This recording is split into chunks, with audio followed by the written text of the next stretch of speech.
আমরা শুরু করছি, ঠিক আছে? আইসিটি যেহেতু একদম ম্যান্ডেটরি করে দিয়েছে, সেজন্য আমরা আবারও আমি চলে আসলাম যে তোমাদের সাথে আরেকটু দেখা সাক্ষাৎ করে তোমাদের যে প্রবলেম গুলো আছে সেগুলো ক্লিয়ার করতে। তোমরা একটু আমাকে জানাও যে আমাকে দেখা যাচ্ছে এবং শোনা যাচ্ছে কিনা।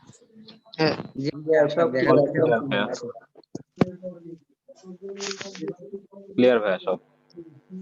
ওকে ফাইন, আমরা তাহলে ক্লাসের দিকে যাই। দেখো, আইসিটি এমন একটা সাবজেক্ট হয়ে গেছে, science, humanities, commerce, business studies, তিন বিভাগেই আইসিটির গুরুত্ব দেখে আইসিটি কে একদম সবগুলো ডিপার্টমেন্টে দিয়ে দিচ্ছে।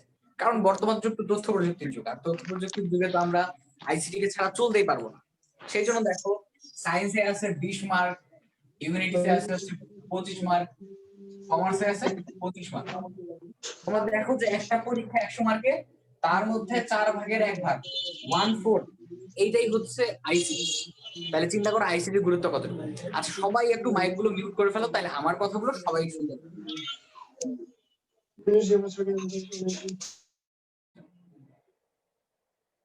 ওকে, আমরা তাহলে আচ্ছা, তোমাদের কাছে কেমন লাগছে যে আইসিটি যে পরীক্ষায় যে চলে আসলো, তোমাদের কাছে কি খুব হার্ড মনে হচ্ছে বা প্রবলেম মনে হচ্ছে কি?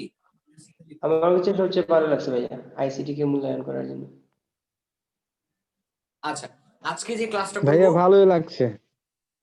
আচ্ছা আজকে যে ক্লাসটা করব তোমাদের কাছে মোটামুটি ভাবে আমাদের যে কমিউনিকেশন সিস্টেম আছে সেটা একদম ইজি করে দিব। চলো আজকে তাহলে ক্লাসটা করি, আমরা ঝটপট ক্লাসে চলে যাই।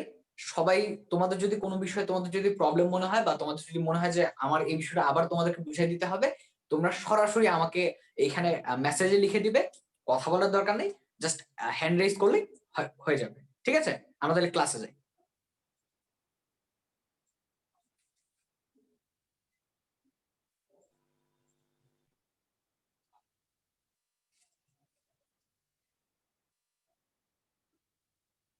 ওকে, আমাদের আজকের ক্লাস হবে কমিউনিকেশন এন্ড নেটওয়ার্কিং।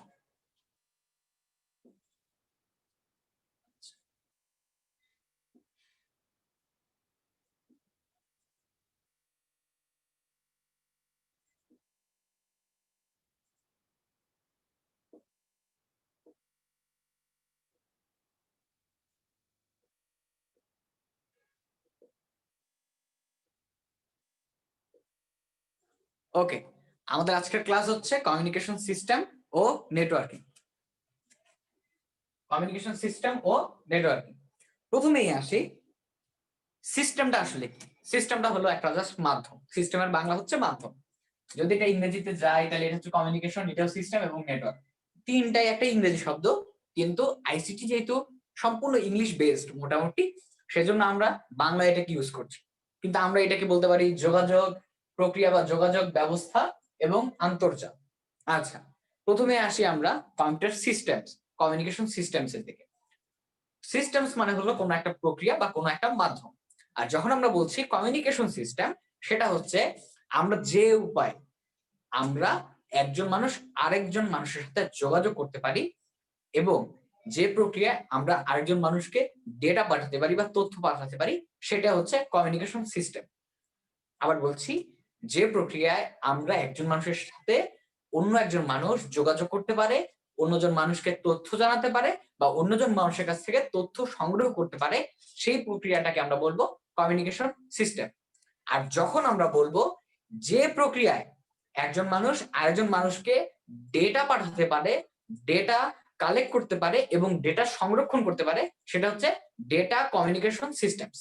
এটা হলো কমিউনিকেশন সিস্টেমস, আর একটা হচ্ছে ডেটা কমিউনিকেশন সিস্টেম। জাস্ট ওই যে আমরা ছোটবেলায় পড়েছিলাম যে পরিবেশ কাকে বলে, আর যখন আমরা বললাম যে প্রাকৃতিক পরিবেশ কাকে বলে, সেই বিষয়গুলা হচ্ছে আমাদের এখানে চলে আসবে, যে কমিউনিকেশন সিস্টেম আর একটা হচ্ছে ডেটা কমিউনিকেশন সিস্টেম। এবার একটু ডিটেলসে আসি। ডেটা কমিউনিকেশন কখন থেকে আসলো? ডেটা কমিউনিকেশন আসলো যখন 1876 সালে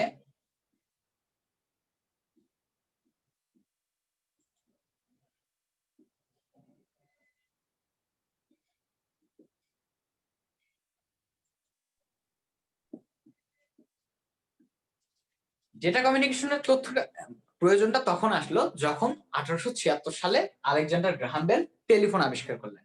তাহলে যদি প্রশ্ন আসে টেলিফোনের আবিষ্কারক কে, কি হবে? Alexander Graham bell.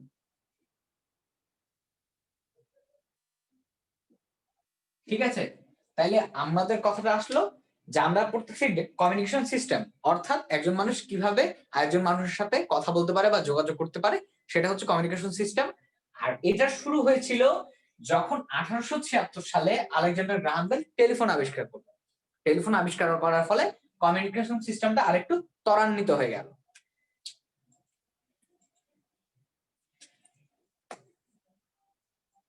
আচ্ছা, টেলিফোন আবিষ্কার হয়ে গেল, টেলিফোনের মাধ্যমে কথা বলা যাচ্ছে মোটামুটি মানুষের সাথে, কিন্তু তখনকার এই ব্যবস্থাটা এতটা উন্নত ছিল না, বা এখন আমরা যেভাবে সহজেই মোবাইল ফোনটা ইউজ করতে পারছি সেটা তখন আসলে ছিল না। এরপরে আরেকটা অভাবনীয় একটা প্রযুক্তি একটা আবিষ্কার হলো, যেটি করেছেন 1909 সালে রেডিও আবিষ্কার। রেডিও আবিষ্কার রেডিও আবিষ্কার কে করেছেন? মার্কনি। দেখো, আমরা পড়ছিলাম কমিউনিকেশন সিস্টেম। কমিউনিকেশন সিস্টেম পড়াতে চাইলে আমি একদম ডিরেক্ট তোমাদেরকে আরপানেট থেকে শুরু করে শেষ করতে পারতাম, কিন্তু আমরা চাই যে তোমাদেরকে একদম ডিটেলসে আসি, যাতে করে তোমাদের এমসিকিউ থেকে শুরু করে তুমি সায়েন্স, হিউম্যানিটিস, তুমি যদি বিজনেস স্টাডিজ যে কোনো গ্রুপেরই হও, তোমার জন্য অনেক ইজি হয়ে যায় এমসিকিউ পরীক্ষাগুলো মার্ক করা। আর তোমাদেরকে একটা জিনিস আমি শিওর করতে চাই, যেখানে 20 আছে সায়েন্সের জন্য, সেখানে যদি কেউ 17 বা 18 পেয়ে যায়, আমার মনে হয় সে অনেকটা লিড নিয়ে ফেলবে। আর যাদের 25 আছে হিউম্যানিটিস আর যারা ব্যবসায় শিক্ষা, তোমরা যদি কমপক্ষে হলো 23 অথবা 24 কভার আপ করতে পারো, আর প্রশ্নটা হবে খুবই ইজি। আর তোমাদেরকে নেক্সট যে আমরা ক্লাসগুলো করাবো সেগুলোতে তোমাদেরকে একদম সহজ করে দেবো। তোমাদের অনেকেরই সংখ্যা পদ্ধতিতে প্রবলেম হয়, তোমাদের প্রোগ্রামিং এ প্রবলেম হয়, সেগুলো এমন ক্লিয়ারলি করে দিব যাতে করে এক্সামের আগে তুমি একদম ফিট হয়ে একদম পরীক্ষা দিতে বসবে আইসিটির উপরে। ঠিক আছে, আমরা আবার ক্লাসে যাই। দেখো, তাহলে 1876 সালে আলেকজান্ডার গ্রাহাম বেল টেলিফোন আবিষ্কার করলেন, দেন 1909 সালে মার্কনি আবিষ্কার করলেন রেডিও। এই দুটা আমাদের কমিউনিকেশন সিস্টেমকে একটা উপর লেভেলে নিয়ে গেল। এবার আমরা দেখি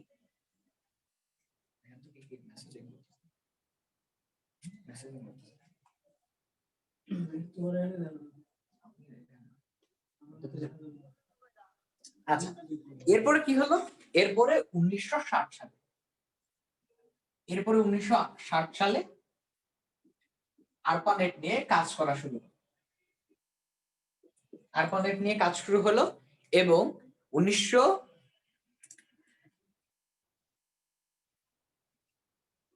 দেখা যাচ্ছে লেখা, জানো তো একজন? জি ভাইয়া, দেখা যাচ্ছে। Okay fine. আচ্ছা, দেখো, যখন 1960 সালে আরপানেট নিয়ে কাজ শুরু করলো, এরপরে আমাদের প্রয়োজনটা খুবই পড়লো যে আমরা যে একজন মানুষের সাথে আরেকজন মানুষের যোগাযোগ করতেছি, এটাকে তখন একটা নাম দেওয়া হয়েছিল। সেটার নাম ছিল আন্তর্যোগাযোগ। যে একজনের সাথে আরেকজনের, এটার নাম ছিল আন্তর্যোগাযোগ। তারপর মানুষের একটা চিন্তা ভাবনায় আসলো যে বিশ্বের মধ্যে আমরা যে একটা যোগাযোগ স্থাপন করব, এই যোগাযোগটা হবে কিসের মতো? এই যোগাযোগটা হবে একজন মানুষের সাথে আরেকটা মানুষের সাথে, একটা কম্পিউটারের সাথে আরেকটা কম্পিউটার, সেটা হতে পারে একটা ডিভাইস থেকে আরেকটা ডিভাইস। এই চিন্তা ভাবনা থেকে মানুষ তখন আবিষ্কার করে ফেললো যে আমরা যে এই যে কমিউনিকেশন সিস্টেমটাকে করছি, এটার মধ্যে একটা একটা যোগ সূত্র স্থাপন হবে, যেটা নাম হবে ইন্টারনেট। আমরা ইন্টারনেটটা সচরাচর বলে ফেলি, কিন্তু ইন্টারনেট কথাটার একটা ডেফিনেশন ছিল। তোমরা যদি ওই যে রাওয়ান মুভি দেখে থাকো, র্যান্ডম অ্যাক্সেস মেমোরি, ওটা সরি, ওই যে রাওয়ানের দিয়েছিল যে র্যান্ডম অ্যাক্সেস ভাইরাসের মতো দিয়েছিল, তারপর গুড ওয়ান থেকে জি1 দেওয়া হয়েছিল, ওইরকম স্টাইল। এটা ছিল এইরকম, এটা ছিল ইন্টারন্যাশনাল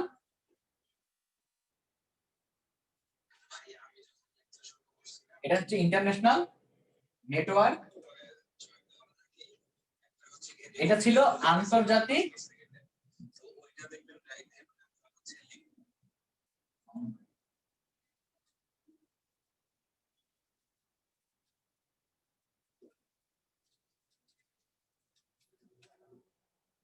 এটাকে তখন শর্ট করে নিয়ে আসলো যে ইন্টারনেট নিয়ে আসলো। এটাকে নিয়ে আসলো ইন্টারনেটে, আর ইন্টারনেটের বাংলা হচ্ছে আন্তর্জাল।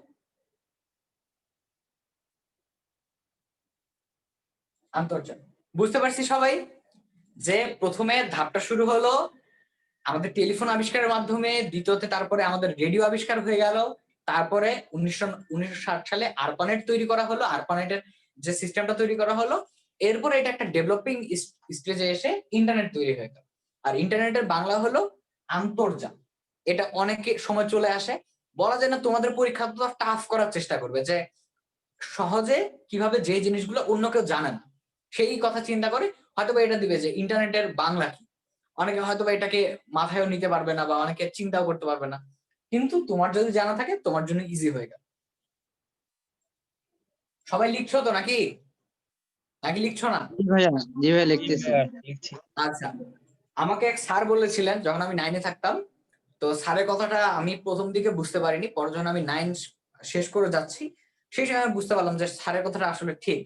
বিষয়টা হচ্ছে 9-এ তো আমাদের 2 বছর একটা কোর্স, তো একদিন যখন একটা পড়ানো হয়, স্যার যে পড়া দেন সেটাকে যদি আমি 100% ধরি, পরের দিন যদি সেই স্টুডেন্টের কাছ থেকে সেটা ধরা হয় যে মুখস্থ বলো বা স্যার যেটা গতকালকে পড়িয়েছেন তুমি বলো, সেটা 60% মনে থাকে। আস্তে আস্তে পরের দিন এটা 58%, 55% এরকম করে কমতে থাকে। তো তোমরা যদি লিখে না রাখো, পরবর্তীতে গিয়ে কোনো সময় যদি তোমার মনে হয় যে আইসিটি এটাকে আবার একবার দেখি, বা তোমার যদি মনে হয় যে তুমি বাসা থেকে চট্টগ্রাম বিশ্ববিদ্যালয়ে পরীক্ষা দিতে গেছো, কি নিয়ে যাবা? এত তো বই নিয়ে যেতে পারবা না, নিয়ে যেতে হবে কি একটা খাতা, একটা শর্ট নোট, এই ধরনের কিছু। তখন এই যে ক্লাসের যে শর্ট করে তোমাদেরকে যে বুঝাচ্ছি, আমি যেভাবে বুঝাচ্ছি, যেভাবে ছক এঁকে দিচ্ছি, এটাই যদি তুমি খাতায় লিপিবদ্ধ করো, আমার মনে হয় এক্সামের সময় এটা নিয়ে গেলেই অন্য কেউ গাদা গাদা বই নিয়ে কষ্ট করবে, তুমি জাস্ট এই নোট দিয়ে তোমার এনাফ হয়ে যাবে। ওকে, আমরা আবার ক্লাসে ফিরি।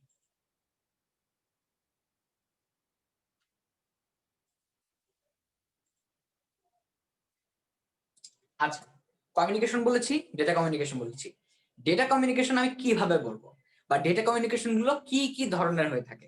গত ক্লাসে তোমাদেরকে পড়িয়েছি বিশ্বগ্রামের উপাদান কি কি, আজকের এই ক্লাসে আমরা পড়বো ডেটা কমিউনিকেশনের উপাদান গুলো কি হবে, এবং আমি কখন সেটাকে আমি বলতে পারবো যে ডেটা কমিউনিকেশনটা একদম সম্পূর্ণ হয়েছে, বা ডেটা কমিউনিকেশনটা ঠিকভাবে সম্পন্ন হয়েছে। দেখো, প্রথমটা হচ্ছে কোনো কিছুর জন্যই বা কোনো কিছু আসতে, যেমন আমি যদি তোমাদেরকে একটা মেসেজ দিতে চাই, তার মানে কি আমাকে মেসেজটা লিখতে হবে, সেটার নাম কি সোর্স, সেটার নাম কি সোর্স, সোর্স হয়ে গেল। এরপরে কি হবে, এরপর একজনকে পাঠাতে হবে, তার মানে যে পাঠায় তার নাম কি হয়, প্রেরক বা সেন্ডার। আচ্ছা, এবার কি হয়, সেন্ডার তো হলো, কিন্তু এখন একটা মাধ্যম প্রয়োজন। আমি সেটা চিঠির মাধ্যমে পাঠাতে পারি, আমি সেটা মেসেঞ্জারেও পাঠাতে পারি, সেটা আমি হোয়াটসঅ্যাপেও পাঠাতে পারি, এবং তোমাদের জন্য যে সামনে আমাদের আরেকটা প্রজেক্ট আসছে নেক্সট চ্যাট, সেটার মাধ্যমে পাঠাতে পারি। দেখো, এটা হচ্ছে একটা মাধ্যম বা মিডিয়া। আচ্ছা, দেন এটা হচ্ছে আমি যে একজনকে চিঠি পাঠাই, আমরা তো জানি যে চিঠি পাঠাতে হলে নিশ্চয়ই একজনের তথ্য জানতে হয়, বা আমি যদি কলকাতায় একটা চিঠি পাঠাতে যাই তাহলে আমাকে কি করতে হয়, চিঠিটা ছেড়ে দিতে হয় এবং প্রাপকের ঠিকানাটা চিঠির উপরে উল্লেখ করতে হয়, যে পশ্চিমবঙ্গে হুগলি জেলায় আমার এই চিঠিটা যাবে। তো এটার জন্য কি দরকার, তাহলে একজন দরকার রিসিভার, একজন রিসিভার থাকতে হবে, রিসিভার বা বাংলায় বলে গ্রাহক।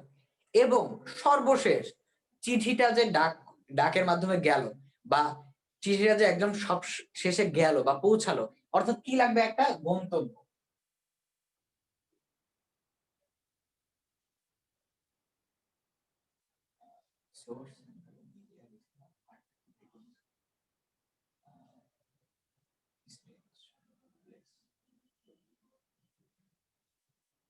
আচ্ছা, তাহলে আমরা ঠিক আছে কিনা দেখতে পাচ্ছ ক্লিয়ার সবাই? জি ভাইয়া, দেখা যাচ্ছে। ওকে,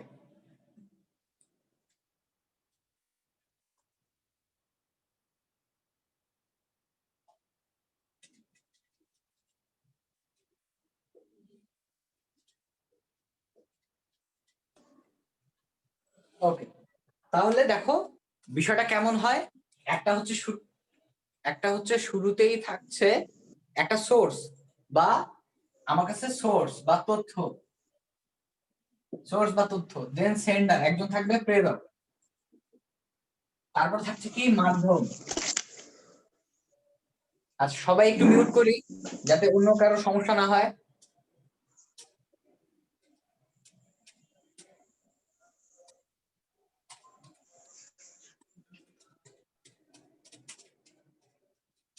ওকে, একটা থাকছে হচ্ছে রিসিভার অর্থাৎ প্রাপক,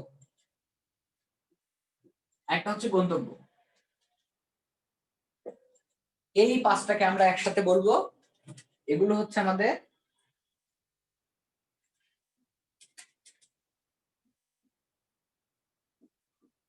ডেটা কমিউনিকেশনের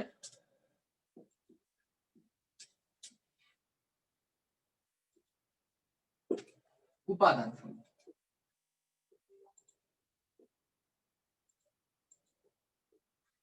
তাহলে ডেটা কমিউনিকেশনের উপাদান সমূহ কয়টি?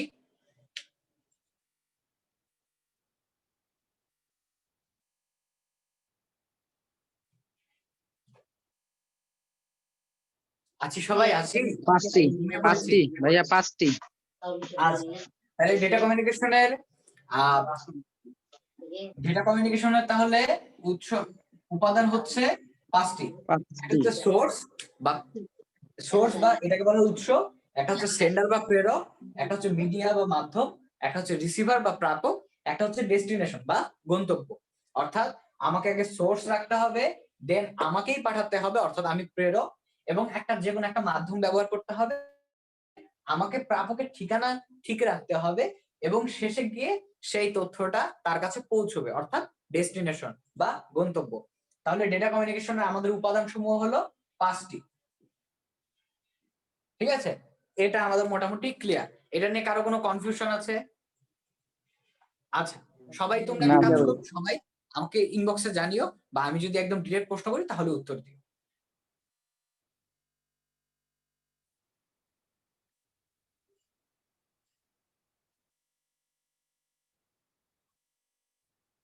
সবাই লিখেছো? জি ভাইয়া। ওকে,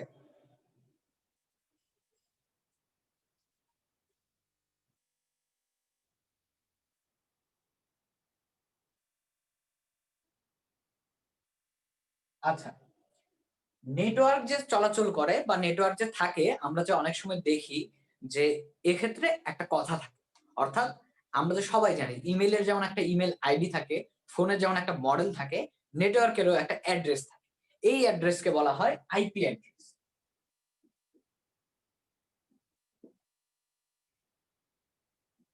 এই অ্যাড্রেসকে বলা হয় আইপি অ্যাড্রেস। আইপি অ্যাড্রেসটা কি? আইপি এর আই হচ্ছে ইন্টারনেট, পি তে হচ্ছে প্রোটোকল, ইন্টারনেট প্রোটোকল। এগুলো খুব ইজি জিনিস, কিন্তু 10 জনের মাঝে 8-9 জনই এটা জানে না। তো যখনই একজন মানুষকে কে ভালো জানে বা কে অন্য আরেকজনের থেকে একটু উপর লেভেলের জ্ঞান রাখে বা কারো কমন সেন্স কতটা ভালো, এটা জানতে কিন্তু এগুলো জিনিস রাখা লাগে। যেমন সিমের পূর্ণরূপ কি, সাবস্ক্রাইবার আইডেন্টিটি মডিউল, এগুলো অনেকেই জানে না। আমরা শুধু বলার জন্যই বলি যে সিম, তারপর র্যাম রমের কথা বলি, কিন্তু আমরা র্যাম রমের পূর্ণরূপ অনেকেই জানি না। তো এই ক্ষেত্রে হয় যে আমরা অনেক জায়গায় কথা বলতে গিয়ে আটকে যাই। এগুলো যদি আমাদের ছোট ছোট জিনিসগুলো জানা থাকে তাহলে আমাদের জন্য অনেক উপকার। র্যামের পূর্ণরূপ হলো র্যান্ডম অ্যাক্সেস মেমোরি, আর রমের হলো রিড অনলি মেমোরি। আমরা নেক্সটে গিয়ে র্যাম রমের অনেক পড়া আছে, সিমের পড়া তো আগেই পড়িয়েছিলাম। তো আমরা নেক্সটে গিয়ে আরো নতুন নতুন এই ধরনের ওয়ার্ড ক্লাস করতে করতে শিখে ফেলবো, যেগুলো তোমাদের জন্য নেক্সট বা ভবিষ্যতে গিয়ে অনেক ইজি হবে। আচ্ছা তাসরিন বলছে সিমেরটা জানাইতে। আচ্ছা এটা সবাই লিখে ফেলো, আইপি অ্যাড্রেস হলো ইন্টারনেট প্রোটোকল, আর একটা হচ্ছে সিম, সেটা লাল দিয়ে দিই। একটা হচ্ছে সিম। আচ্ছা সিমের পূর্ণরূপ হচ্ছে সাবস্ক্রাইবার। সাবস্ক্রাইবার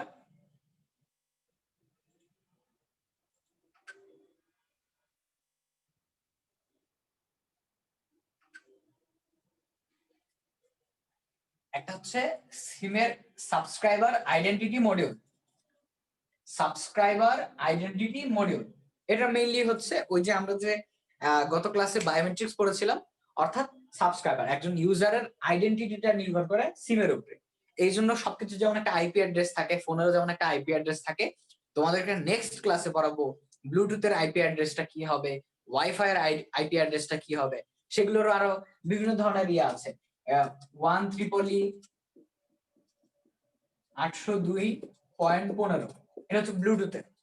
এগুলো নেক্সট ক্লাসে তোমাদেরকে পড়াবো, এই ক্লাসে না, তাহলে তোমাদের অনেক জ্যাম লেগে যাবে। আচ্ছা, তো আমরা জানলাম সিমের পুনর হচ্ছে সাবস্ক্রাইবার আইডেন্টিটি মডিউল। র্যাম রমেরটা তো মোটামুটি তোমরা জানো। আমরা এবার অন্য একটা জিনিসে যাই।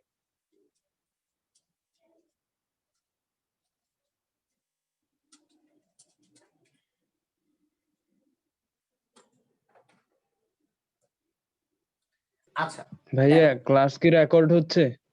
হ্যাঁ, রেকর্ড হচ্ছে তো।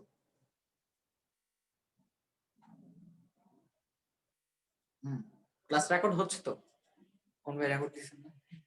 ওকে, দেখো আমরা এবার পড়বো হচ্ছে ব্যান্ডউইথ। ব্যান্ডউইথ হলো কি জিনিস তোমরা সবাই জানো, ওই যে তোমাদের অনেকের মোবাইলে ইন্টারনেট স্পিড মিটার আছে না, যে 1 সেকেন্ডে কত করে এমবি বা কত কেবি করে যাচ্ছে, এরকম আছে। এইটারের মতো একটা জিনিস হচ্ছে প্রতি একক সময়ে কি পরিমাণ ডেটা প্রবাহিত হচ্ছে, অর্থাৎ ডেটার যে প্রবাহিত হওয়ার হার 1 থেকে 10, এটা জাস্ট একটা সামারির জন্য দিলাম, যে ডেটা যে প্রবাহিত হওয়ার হার এটাকে বলা হচ্ছে ব্যান্ডউইথ। ব্যান্ডউইথ দেখো, ব্যান্ডউইথ হইল ডেটা প্রবাহের হার।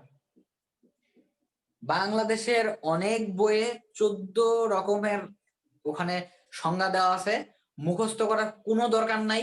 এমসিকিউ আসলে জাস্ট এটাই আসবে, ব্যান্ডউইথ কি, বা যদি শর্ট প্রশ্ন আসে চোখ বন্ধ করে জাস্ট লিখবেন ব্যান্ডউইথ হচ্ছে ডেটা প্রবাহের হার, বা ডেটা প্রবাহের হারকে ব্যান্ডউইথ বলে। হিসাব ক্লিয়ার, আর কোনো টেনশন করতে হবে না, এত হাবিজাবি লেখার প্রয়োজন নাই। লিখে ফেলেন ডেটা প্রবাহের হারকে ব্যান্ডউইথ বলে। ডেটা প্রবাহের হারকে ব্যান্ডউইথ বলে।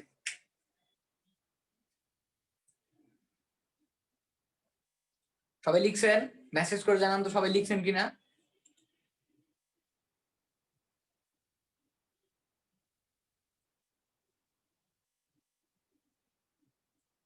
ওকে, দেখেন ব্যান্ডউইথ হচ্ছে ডেটা প্রবাহের হার। আমরা জানি সময়কে কি দ্বারা, সময়ের সবচেয়ে ছোট একক কি, সময়ের সবচেয়ে ছোট একক হচ্ছে সেকেন্ড। দেখা যাচ্ছে না? আচ্ছা, সেকেন্ড অর্থাৎ এস। সেকেন্ড যেহেতু এসইসিওএনডি, এসইসিওএনডি, তো এই সেকেন্ডের শর্ট ফর্ম বা এটার একক হচ্ছে এস।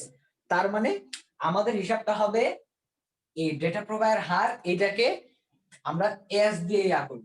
কিন্তু এটার মধ্যে একটা কথা আছে, আমরা তো আমরা তো পদার্থ বিজ্ঞানে এটা কাজ করতাম 9-10 থাকতে, বা ইন্টারে যারা পড়ে এসেছো সায়েন্স, তাদের জন্য এটা আমরা দেখছি। কিন্তু এটার হিসাব হচ্ছে আমাদের সেকেন্ডে কি পরিমাণ বিট যায়, অর্থাৎ বিট হচ্ছে ডেটা প্রবাহের হারের সবচেয়ে ছোট একক, এটার নাম হচ্ছে বিট, বিআইটি বাংলায় বিট। তো এটার নাম হচ্ছে বিট পার সেকেন্ড। পার মানে হচ্ছে এক, অর্থাৎ 1 সেকেন্ডে কি পরিমাণ বিট যায় সেটাকেই বলা হচ্ছে ব্যান্ডউইথ।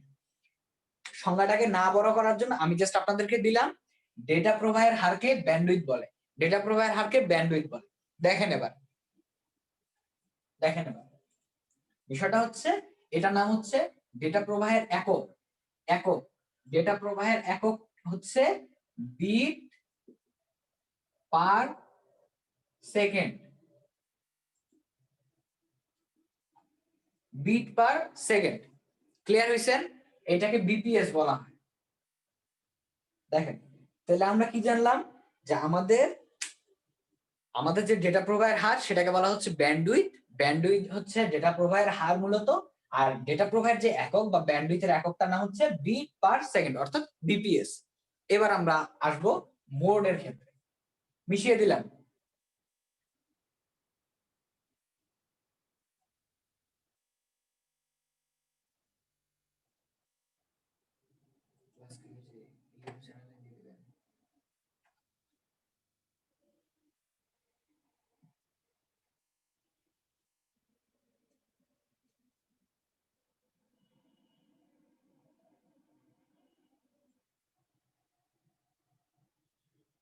ওকে, আপনারা কিন্তু জানেন যে আমাদের কিন্তু দুটো ইউটিউব চ্যানেল, একটা হচ্ছে অ্যাডমিশন অ্যাসিস্ট্যান্টের যেটা অফিসিয়াল, সেটাতে আমাদের বিভিন্ন ধরনের লেকচারের কন্টেন্ট গুলো থাকে।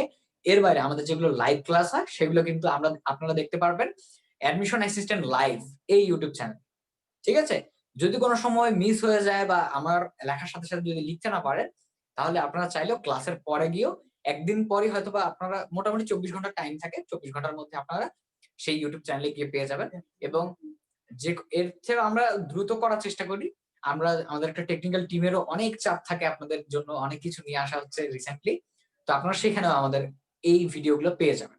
আচ্ছা, এবার আমরা দেখি এই যে ডেটা ট্রান্সমিশন স্পিড হয়, এই স্পিডের উপরে এটাকে 3 ভাগে ভাগ করা হয়েছে। ডেটা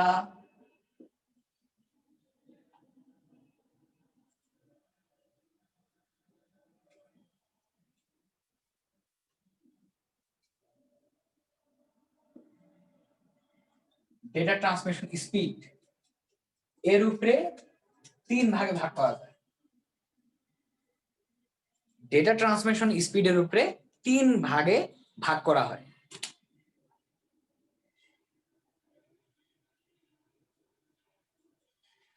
একটা হচ্ছে ন্যারো ব্যান্ড,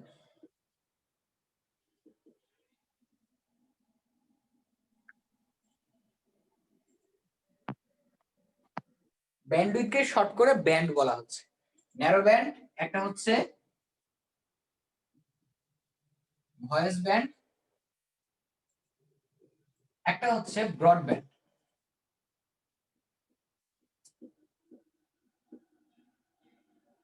সবাই লিখে ফেলেন দ্রুত। ডেটা ট্রান্সমিশন স্পিডের উপরে ব্যান্ডউইথকে 3 ভাগে ভাগ করা হচ্ছে। একটা হচ্ছে ন্যারো ব্যান্ড, একটা হচ্ছে ভয়েস ব্যান্ড, একটা হচ্ছে ব্রডব্যান্ড।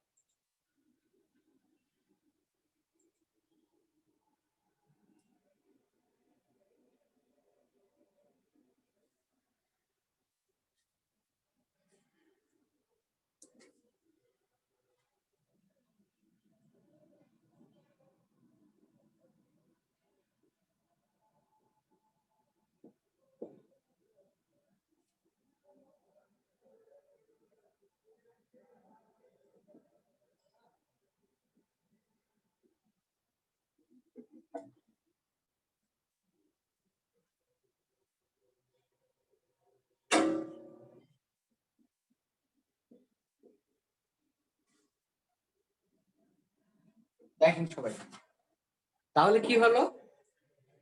ডেটা ট্রান্সমিশন স্পিড হচ্ছে 3 ভাগে ভাগ করা হচ্ছে। একটা হচ্ছে ন্যারো ব্যান্ড, একটা হচ্ছে ভয়েস ব্যান্ড, একটা হচ্ছে ব্রডব্যান্ড। ঠিক আছে, ন্যারো ব্যান্ডের গতির স্পিড বা এটার স্পিডটা হয় 45 থেকে 300 বিট পার সেকেন্ড। ভয়েস ব্যান্ডের স্পিডটা হয় 1200 থেকে 9600 বা 9.6 বিট পার সেকেন্ড। আর ব্রডব্যান্ডের সিস্টেমটা হয় প্রায় 1 MBPS পর্যন্ত। এমবিপিএস সম্পর্কে এর আগে আপনাদের পড়িয়েছি, সেটা হচ্ছে মেগাবাইট পার সেকেন্ড। এটা হচ্ছে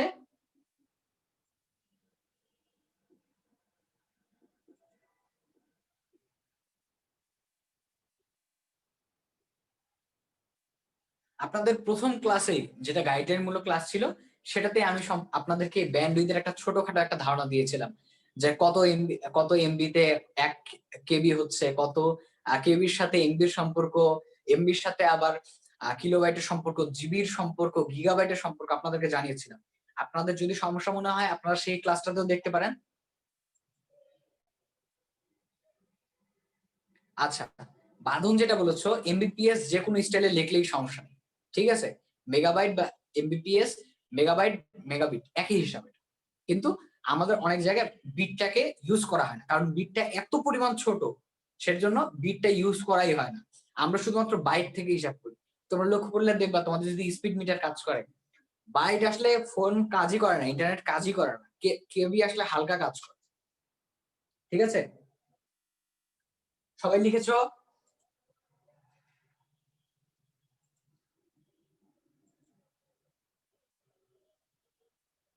হ্যাঁ, জিহাদ ঠিক বলেছে। 8 বিট সমান 1 বাইট, এটা তো পড়িয়েছিলাম। তোমাদের যদি মনে হয় যে সেটা দরকার লাগছে, দরকার হলে আমি আবার লিখে দিই।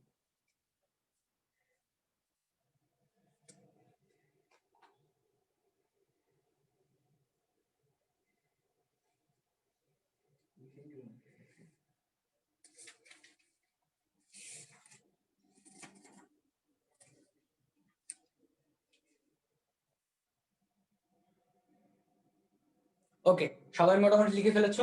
আবার বলে দিচ্ছি, ডেটা ট্রান্সমিশন স্পিডের এটাকে তিন ভাগে ভাগ করা হচ্ছে। একটা হচ্ছে ন্যারো ব্যান্ড, একটা হচ্ছে ভয়েস ব্যান্ড, একটা হচ্ছে ব্রডব্যান্ড। ন্যারো ব্যান্ডের হিসাবটা হচ্ছে এটা হচ্ছে 45 থেকে 300 বিট পার সেকেন্ডে থাকে। ভয়েস ব্যান্ডের দৈর্ঘ্যটা হচ্ছে মোটামুটি 1200 থেকে 9600, এটা মোটামুটি ইউজেবল। আর ব্রডব্যান্ডের সিস্টেমটা হচ্ছে, ব্রডব্যান্ড হচ্ছে মূলত ওয়াইফাইটাকে বলা হচ্ছে ব্রডব্যান্ড। ওয়াইফাই বা তোমরা দেখে থাকবে যে কম্পিউটার বা যেগুলো প্রিন্টিং এর দোকানগুলোতে যে একদম সরাসরি লাইন লাগানো থাকে, সেটার নাম হচ্ছে ব্রডব্যান্ড। ব্রডব্যান্ডের এটা হচ্ছে হাইয়েস্ট থাকে 1 Mbps পর্যন্ত। তোমাদেরকে আমি প্রয়োজনে সেটা আবার লিখে দিচ্ছি, সবাই লিখে ফেলো।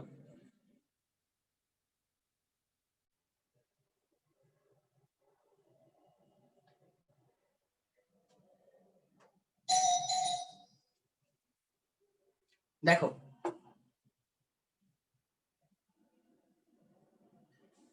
শুরুটা হচ্ছে বিট দিয়ে, ঠিক আছে? শুরুটা হচ্ছে বিট দিয়ে। আচ্ছা, আলোর জন্য সম্ভবত দেখা যাচ্ছে। আচ্ছা, শুরুটা হচ্ছে বিট দিয়ে, কারণ বলেছি যে ব্যান্ডউইথের সবচেয়ে ছোট হচ্ছে বিট, অর্থাৎ সবচেয়ে ছোট হচ্ছে বিট। যখন 1 বিট, 2 বিট, 3 বিট, 4 বিট এরকম করতে করতে যখন 8 বিট হয়ে যায়, তখন হয়ে যায় 1 বাইট, ঠিক আছে? 8 বিট সমান 1 বাইট। এরকম করতে করতে যখন 1 বাইট থেকে যদি 1024 যখন বাইট হয়ে যায়, আমি শর্ট করে ডি লিখে দিচ্ছি, তোমরা বুঝে নিও। যখন বাইট হয়ে যায় তখন এটা, যখন বাইট হয়ে যায় 1024 বাইট, তখন এটাকে বলা হচ্ছে 1 কিলোবাইট। 1 কিলোবাইট, বা এটাকে তখন বলা হয় কেবি, ঠিক আছে? এটার পরে যখন আবার 1 কিলোবাইট থেকে যখন আস্তে আস্তে 1024 কিলোবাইট হয়ে যায়,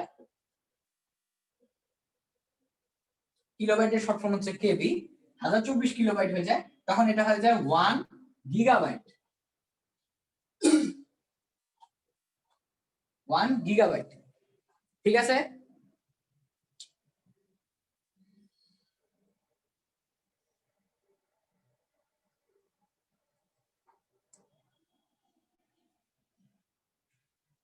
ও সরি সরি, 1 মেগাবাইট। 1 মেগাবাইট যখন 1024 মেগাবাইট চলে যায়,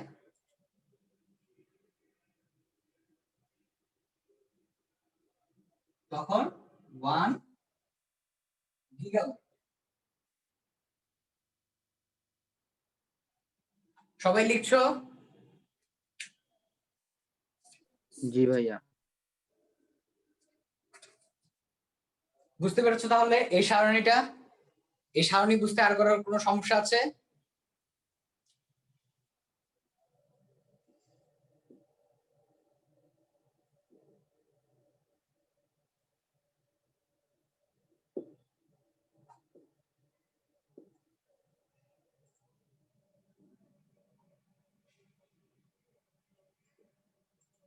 আচ্ছা, যেহেতু প্রথম ক্লাসে তোমাদেরকে পড়িয়েছিলাম, সেজন্য ভেবেছিলাম যে পড়াবো না, কিন্তু একজন যেহেতু বললো, সেজন্য তোমাদেরকে আবার এটা রিভাইজ দিয়ে দিলাম। দেখে ফেলো, সবচেয়ে ছোট একক হচ্ছে বাইট, সরি, সবচেয়ে ছোট একক হচ্ছে বিট। বিট যখন 1 2 3 4 করতে করতে যখন 8 বিটে চলে যায়, তখন 8 বিট সমান হয়ে যায় 1 বাইট, ঠিক আছে? 8 বিট সমান 1 বাইট। এরপরে যখন 1024 বাইট হয়ে যায়, তখন সেটাকে বলি আমরা কিলো বাইট।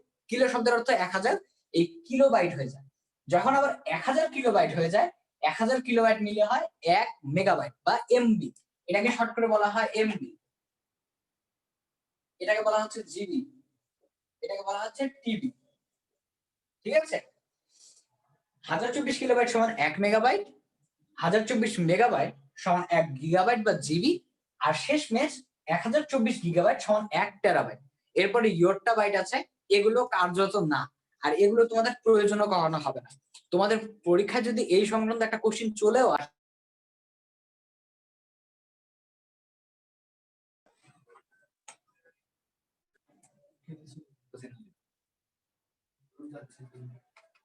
আচ্ছা ঠিক আছে, সবাই কি দেখতে পাচ্ছ, শুনতে পাচ্ছ? একটা ফোন এসেছিল। ঠিক আছে ভাইয়া। ওকে, শোনা যাচ্ছে তো না? দেখাও যাচ্ছে? জি ভাইয়া। ওকে, আচ্ছা আমরা আবার শুরু করি। আমরা তাহলে ব্যান্ডউইথ সম্পর্কে জেনে ফেললাম। দেখো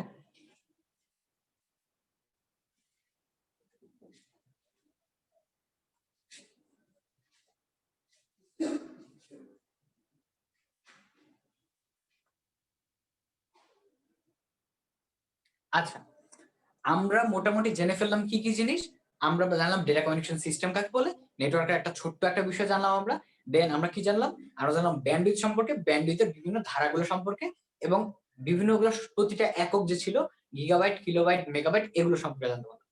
এবার আমরা জানবো মেথড সম্পর্কে, এটার মেথডটা কেমন হয়, ডেটা কমিউনিকেশনের যে মেথডটা থাকে সেটা সম্পর্কে একটু জানি।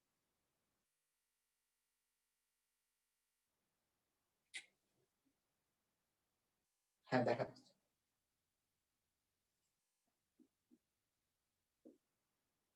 সবাই লিখতে থাকো।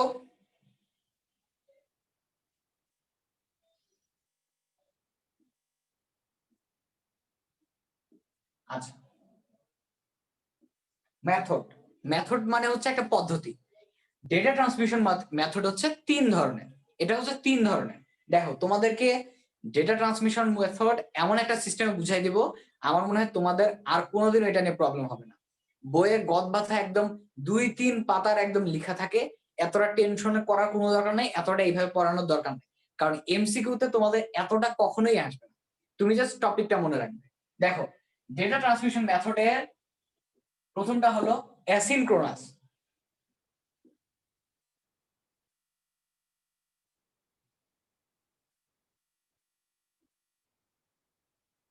অ্যাসিনক্রোনাস 2, সিনক্রোনাস, আর 3 আইসোক্রোনাস।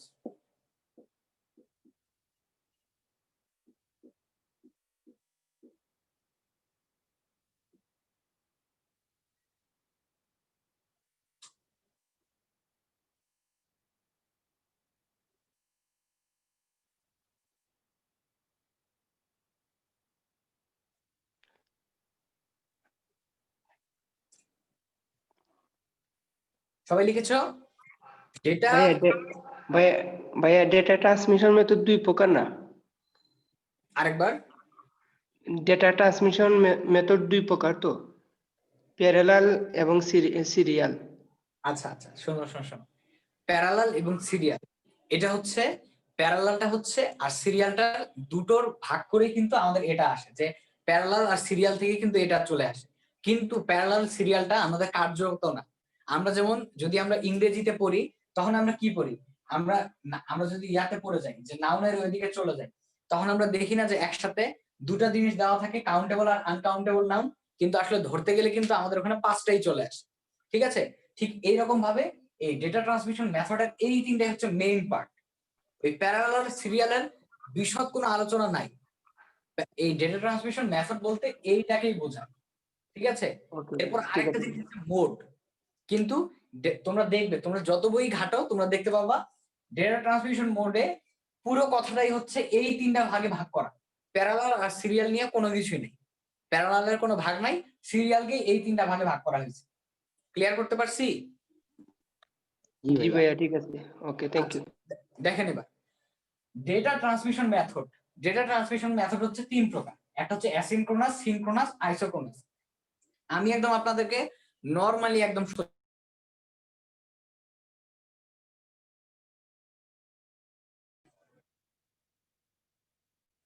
আচ্ছা এখন কি ঠিক আছে? জি ভাইয়া। আরেকটা ফোন চলে আসছে। আচ্ছা আজকে বারবার খালি ফোন আসছে। দেখো ডেটা ট্রান্সমিশন মেথড হচ্ছে তিন ভাগে বিভক্ত। একটা হচ্ছে অ্যাসিনক্রোনাস, সিনক্রোনাস, একটা হচ্ছে আইসোক্রোনাস। তিনটাই পড়তেও খুবই সোজা, একদম ইজি। দেখো অ্যাসিনক্রোনাসটা কি, আমি তোমাদেরকে মেসেঞ্জার স্টাইলে বুঝাই, কারণ মেসেঞ্জার তোমরা সবাই চালাইছো, মেসেঞ্জার অনেকটা ইজি তোমাদের কাছে। মেসেঞ্জার এমন কেউ কি আছো বান্দা যে মেসেঞ্জার চালাও নাই? এমন কেউ আল্লাহর বান্দা আছো নাকি?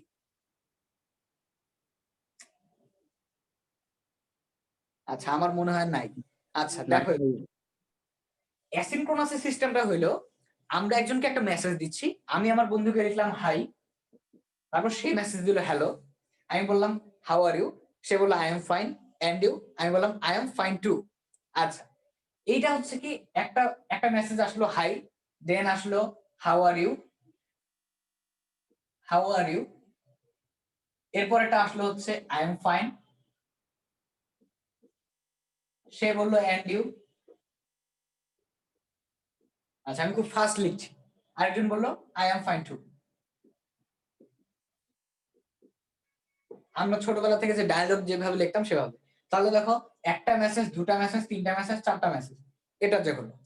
অর্থাৎ যে ডেটা ট্রান্সমিশন মানে হচ্ছে তথ্য ট্রান্সমিশন বা তথ্য দেওয়া, যে ট্রান্সমিশনে ক্যারেক্টার বাই ক্যারেক্টার,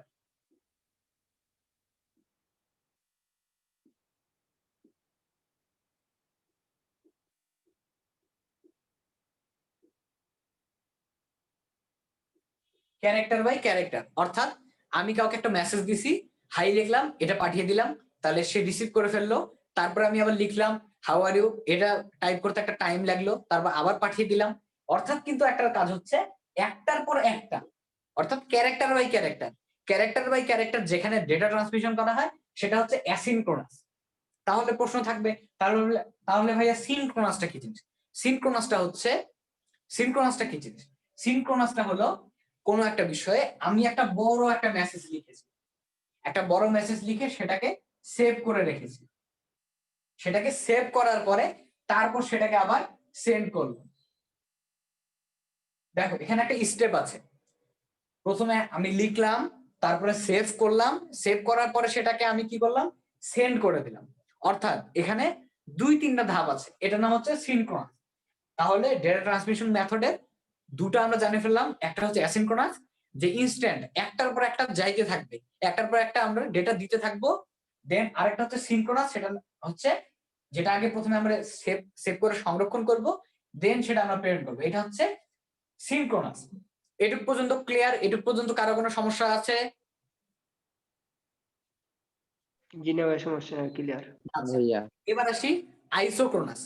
আইসোক্রোনাস হলো সিনক্রোনাসেরই একটা আপডেট ভার্সন। আপডেট ভার্সন মানে এটা অনেক ফাস্ট এবং এটা দ্রুত যায়। দেখো, অ্যাসিনক্রোনাস সিস্টেম কি ক্যারেক্টার বাই ক্যারেক্টার, অর্থাৎ আমি হাই লিখে মেসেজটা পাঠিয়ে দিলাম, অন্য আরেকজন সেটা দেখলো, আমি এই ফাঁকে আমি আবার লিখছি, আমি আবার একটা তথ্য পাঠিয়ে দিলাম, অর্থাৎ একটার পর একটা ক্যারেক্টার কিন্তু যাচ্ছে, লেট হচ্ছে না। কিন্তু সিনক্রোনাসে কি হচ্ছে, কোন একটা বিষয় পুরোটা আমি লিখলাম, পুরোটা লেখার পরে সেটাকে কি করলাম, সেভ করলাম, সেভ করার পর কি করলাম, তারপর সেটাকে আমি সেন্ড করছি, অর্থাৎ এখানে একটা সময় সাপেক্ষ, আরেকজনকে ওয়েট করে থাকতে হচ্ছে। কিন্তু আইসোক্রোনাসের সিস্টেমটা হলো, আইসোক্রোনাস এই দুটার সমন্বিত সিস্টেম। আইসোক্রোনাসে হচ্ছে প্রথমে সেভ করে দেন এটাকে সেন্ড করা হয়, কিন্তু এটা সেন্ড করার সময়ে 0 সেকেন্ড টাইম থাকে, অর্থাৎ এটা সেভ করে সেন্ড করা পর্যন্ত মাত্র 0 সেকেন্ড সময়। অর্থাৎ আইসোক্রোনাসটা হচ্ছে সুপার ফাস্ট, সুপার ফাস্ট। এটা হচ্ছে সিনক্রোনাসেরই আপডেট ভার্সন, মনে রাখবা। আইসোক্রোনাসটা হচ্ছে সিনক্রোনাসেরই আপডেট ভার্সন, একটা উন্নত ভার্সন, একটা হচ্ছে উন্নত বা আপডেট ভার্সন। এটা নিয়ে কারো কোনো সমস্যা আছে? কারো কোনো প্রশ্ন আচ্ছা থাকলে ভাইয়া, করতে পারো। সবগুলারই একটু উদাহরণ দিলে ভালো হইতো, মানে উদাহরণ দিলে বুঝতে সুবিধা হইতো। আচ্ছা, আমি আরেকবার ক্লিয়ার করে দিচ্ছি। দেখো, অ্যাসিনক্রোনাস হচ্ছে character by character. Character by ক্যারেক্টারের হিসাবটা হচ্ছে, তুমি একটা ছোট্ট একটা মেসেজ দিলা হাই, তুমি মেসেজটা দিয়ে তাকে তুমি অন্য একজনকে তুমি একটা সেন্ড করছো, সেন্ড করার পরে তুমি এদিকে কিন্তু টাইপ করতেছো হাউ আর ইউ, ওই দিক থেকে আরেকজন রিপ্লাই করে দিচ্ছে যে হাই। অর্থাৎ দেখো, দুটার মাঝখানে কিন্তু কোনো গ্যাপ নেই, কোনো গ্যাপই নেই। কিন্তু সিনক্রোনাসের সিস্টেমটা হচ্ছে, একজন মেসেজ করবে, তার আগে সে লিখে রাখছে যে একটা বড় মেসেজ, একটা 5 লাইনের একটা মেসেজ লিখছে যে আমি এটা করতে যাচ্ছি, আমাদের আগামী কালকে একটা প্রোগ্রাম আছে, সেই প্রোগ্রামে এই উপস্থিত থাকবে, উনি প্রধান অতিথি, ইনি এই। তো এই যে দেখো, মেসেঞ্জারে হয় কি, অনেক বড় একটা মেসেজ যদি আমি লিখি তখন হয় কি দুইটা ভাগে ভাগ হয়ে যায় না। এই সিস্টেমটা হলো সিনক্রোনাসের সিস্টেম, যে প্রথমে একটা আমি বড় লেখা লিখলাম, দেন সেটাকে আমি সেভ করলাম, সেভ করার পরে দেন এটা হচ্ছে সেন্ড হচ্ছে।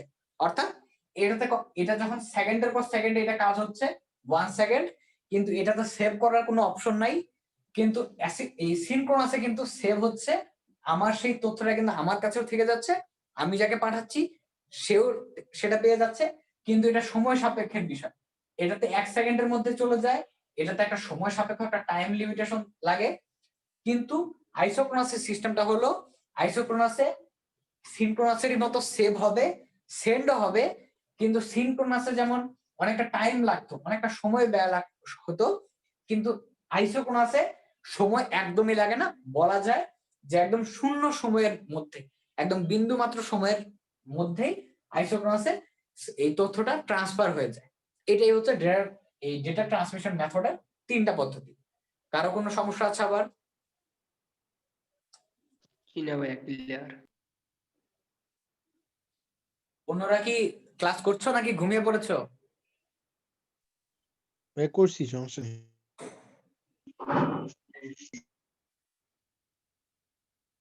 আচ্ছা, এইটুক তাইলে মোটামুটি আমাদের ক্লিয়ার হয়ে গেল।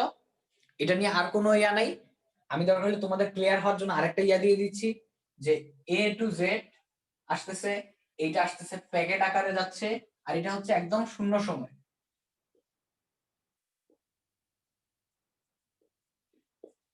দেখো, এটা হলেও তোমরা বুঝতে পারবা যে একটা মেসেজ A একটা পাঠায় দিচ্ছে, B C একটার পর একটা ক্যারেক্টারের পর ক্যারেক্টার মেসেজ করছে, আর এটাতে কি করছে, প্রথমে সবগুলো তথ্যগুলো লিখে রাখছে, দেন সেটাকে একটা সেভ করে রাখছে, দেন একদম প্যাকেটের মতো একসাথে সব মেসেজগুলো পাঠিয়ে দিচ্ছে।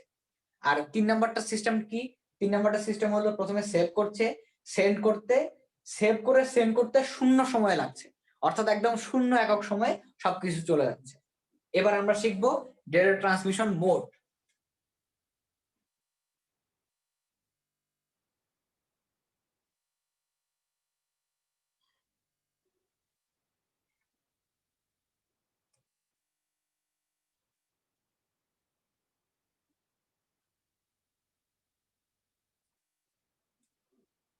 ওকে, এবার আমরা শিখবো হচ্ছে ডেটা ট্রান্সমিশন মোড।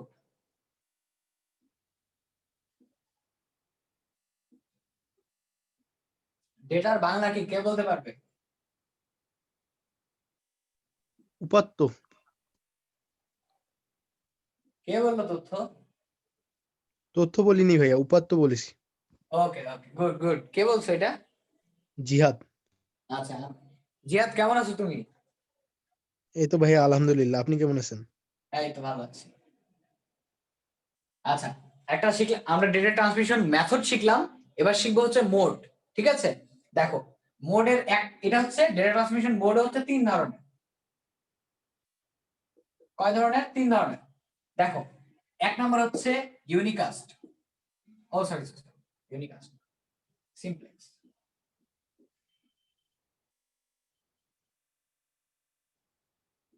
সিমপ্লেক্স। 2 হচ্ছে হাফ ডুপ্লেক্স, একটা হচ্ছে ডুপ্লেক্স।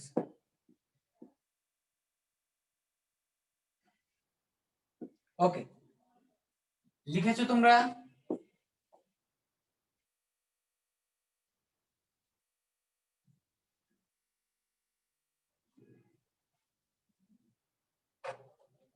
সবার লেখা হয়েছে? জি ভাইয়া। আচ্ছা, দেখো এবার ডেটা কিন্তু প্রবাহিত হয়, অর্থাৎ ডেটা এক জায়গা থেকে বা একজনের কাছ থেকে অন্যজনের কাছে যায়।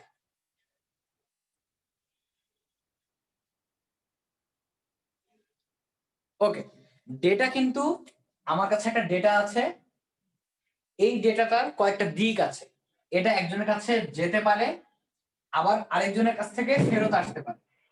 এই যে ডেটা প্রবাহের দিক, অর্থাৎ আমার কাছ থেকে ডেটাটা যাবে, আবার অন্য কারো কাছ থেকে আমার কাছে ডেটাটা আসবে, এই যে ডেটা প্রবাহের দিক, এর উপর ভিত্তি করে ডেটা ট্রান্সমিশন মোড, এই মোডটাকে 3 ভাগে ভাগ করা হয়েছে।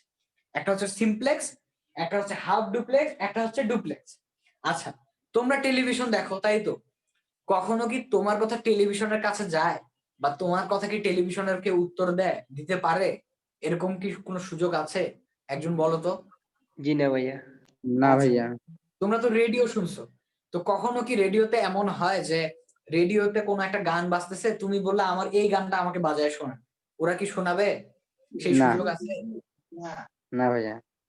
এই যে ডেটা একদিকে যখন প্রবাহিত হয়, অর্থাৎ যখন একজন শুধুমাত্র ডেটাতে কথা বলতে পারে, অর্থাৎ একজনের ডেটাই শুধুমাত্র প্রবাহিত হয়, সেটার নাম হলো সিমপ্লেক্স। তাহলে সিমপ্লেক্স এটার উদাহরণ কি কি? Radio, television.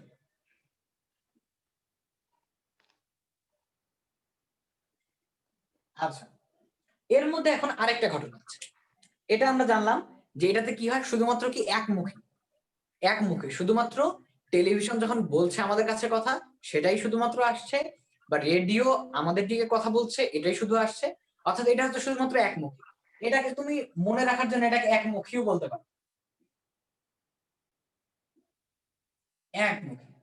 তাহলে হাফ ডুপ্লেক্স কি বহুমুখী? আচ্ছা, এটার মধ্যে আরেকটা গন্ডগোল আছে। হাফ ডুপ্লেক্স কথাটার মাঝে বুঝতে পারছো, হাফ মানে কি? ভাঙা, অর্থাৎ 2-এর-1। ঠিক আছে, এটা হচ্ছে 2-এর-1। এটা সিস্টেমটা হলো হাফ ডুপ্লেক্স। আসলে কি হাফ ডুপ্লেক্স? হলো কোনো কিছুতে দুজন কথা বলবে, কিন্তু দুজন কথা বলতে পারে, দুজন দুজনের কথার উত্তরও দিতে পারে, কিন্তু একই সাথে দিতে পারে না। একজন প্রথমে কথা বলবে, সে যখন কথা বলা শেষ হবে, দেন অপর ব্যক্তি কথা বলতে পারবে। এই ঘটনাটা আমরা সচরাচর দেখে থাকি আমাদের যারা বাংলাদেশ পুলিশের সদস্য আছেন তাদের কাছে একটা ছোট একটা মোবাইল ফোনের মতো একটা যন্ত্র আছে, যেটার নাম হচ্ছে ওয়াকি টকি। তোমরা কি ওয়াকি টকি দেখেছো? জি ভাই দেখেছি। মেয়েরা দেখেছো ওয়াকি টকি? জি ভাইয়া, ইউজও করছি। আচ্ছা আচ্ছা, ইউজ করছেন? কোথায় ইউজ করছেন? ভাই আমিও করছি ভাইয়া, আমাদের ফেস্ট ছিল ভাইয়া, আমি ছিলাম, অর্গানিক বডিতে ছিলাম। আচ্ছা, একটু জোরে বলেন, কে বলতেছেন? ভাই আমাদের ফেস্ট ছিল, ওখানে অর্গানাইজিং বডিতে ছিলাম, সো তখন ইউজ করা লাগছে। আচ্ছা, কোন ফেস্ট এটা? কোথায়? কোন কলেজ? আমিও ফেস্টে ইউজ করেছি। আচ্ছা, কি RAJUK fest? College, RAJUK national debate fest ভাইয়া। আচ্ছা, আর মেয়ে কে বললে জানো আপু? আমি তাহিরা। আচ্ছা, ফেস্টে ইউজ করেছো। আচ্ছা, ওয়াকি টকির হ্যালো মূলত একটা ওয়াকি টকির স্যার, মূলত আমিও ফেস্টে ইউজ করেছি, ফেস্টে। আচ্ছা, জি ওয়াকি স্যার। টকির একটা সিস্টেম থাকে। ওয়াকি টকি হচ্ছে একদম যদি কারো রেজিস্ট্রেশন করা না থাকে তাহলে কিন্তু ইউজ করতে দেয় না, এই ধরনের কিছু রেস্ট্রিকশন আছে। আমাদের স্কাউটে, আমি স্কাউটিং করতাম, এখনো করি অবশ্য। তো স্কাউটিং এর আমাদের প্রোগ্রাম গুলোতে, যেগুলো আমাদের ন্যাশনাল ইন্টারন্যাশনাল প্রোগ্রাম হয়, সেগুলোতে আমাদেরকে ওয়াকি টকি ইউজ করতে দেয়। তো আমাদের ওই প্রোগ্রাম গুলোতে আমরা ছিলাম যে একটা না কোড ইউজ করা হয়। কোডটা হচ্ছে এরকম যে আমি আমি আমি পতাকা স্ট্যান্ডের সামনে আছি, আমি এই কথাটা বললাম, এর মধ্যে অন্য কেউ কথা বলতে পারবে না। যখন আমি কথা বলার পরে বলবো যে আমি পতাকা স্ট্যান্ডের সামনে আছি, ওভার, তারপর আরেকজন কথা বলার সুযোগ পাচ্ছে। অর্থাৎ দুই বন্ধু দাঁড়িয়ে আছে, দুজনের কাছে ওয়াকি টকি আছে, কিন্তু একজন যখন কথা বলছে তখন অন্যজন কথা বলতে পারছে না। একজনের কথা বলা একদমই শেষ, কথা বলার পরে একটা কোড থাকে, কোনো সময় ওভার থাকে, কোনো সময় স্যার, যে আমি এখানে আছি স্যার, স্যার বললে সেটা হচ্ছে এন্ডিং কোড। এটাকে বলা হয় এন্ডিং কোড। তোমাদেরকে যখন আমি পড়াবো, HTML পড়াবো, তখন তোমাদেরকে এই স্টার্টিং কোড, তারপর এন্ডিং কোড বা ক্লোজ ট্যাগ, এগুলো তোমাদেরকে শিখাই দেবো। এন্ডিং, তারপর বিগিনিং কোড, এগুলো শিখাই দেবো তোমাদেরকে, সমস্যা হবে না। তাহলে কি থাকে, প্রথমে সে একজন কথা বলে, কথা বলার পরে সে একটা ক্লোজ ট্যাগ দিয়ে দেয়, বা শেষে যে এন্ডিং একটা ট্যাগ থাকে সেটা বলে দেয় যে স্যার, যে আমি এখানে আছি স্যার, বা আপনি এখানে আসুন স্যার, বা উনাকে খোঁজা হচ্ছে, এই ধরনের কিছু বার্তা পাঠানোর পরে যখন শেষ একটা কোড দিয়ে দেয়, সেটা হচ্ছে এন্ডিং ট্যাগ বা এন্ডিং কোড। সেটা যখন বলে তখন আরেকজন এখানে কথা বলার সুযোগ পায়। এই যে এটা একসাথে কিন্তু বহুমুখী না, এটা হচ্ছে বলা যায় একমুখী, কিন্তু দুইজনে কথা বলতে পারছে, এই জন্য এটাকে বলা হচ্ছে হাফ ডুপ্লেক্স। ডুপ্লেক্স কথার অর্থ হচ্ছে বহুমুখী, কিন্তু যেহেতু এটাতে অর্ধেক অর্ধেক করে কথা বলার সুযোগ আছে, এই জন্য এটাকে বলা হয় হাফ ডুপ্লেক্স। আচ্ছা, যেহেতু ডুপ্লেক্স এর কথা বলেই ফেললাম, তাহলে আমরা আর একটু ক্লিয়ার কথা শুনে নি, ডুপ্লেক্স কি। দেখেন তাহলে সিমপ্লেক্স হচ্ছে একমুখী, এটার উদাহরণ হচ্ছে রেডিও আর টেলিভিশন। আর হাফ ডুপ্লেক্স হচ্ছে ওয়াকি টকি, আর ডুপ্লেক্স হচ্ছে আমাদের টেলিফোন, মোবাইল ফোন।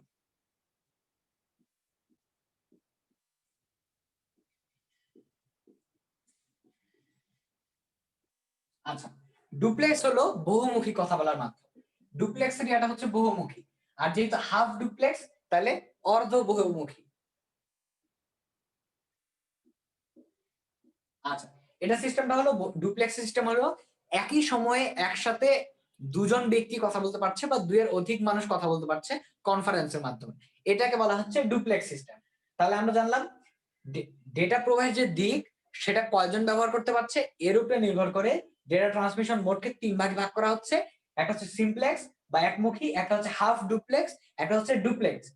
সিমপ্লেক্সের উদাহরণ হচ্ছে রেডিও টেলিভিশন, এটাতে শুধুমাত্র একজনই কথা বলতে পারে। হাফ ডুপ্লেক্স হচ্ছে ওয়াকি টকি, এটাতে একজন কথা বলার পরে যখন সে স্টপ হয়ে যায় দেন আরেকজন কথা বলতে পারে এবং তার কথা শোনা যায়। আর ডুপ্লেক্স হচ্ছে যেটাতে একদম উভয়মুখী কথাবার্তা হয়, যেটাতে দুজনই একসাথে একই সময়ে কথা বলতে পারে। এটার উদাহরণ হচ্ছে টেলিফোন, মোবাইল ফোন ইত্যাদি। ওকে, এবার আমরা নেক্সট এর দিকে যাই। সবাই লিখছো? জি ভাইয়া। ওকে, জি ভাইয়া কইছি।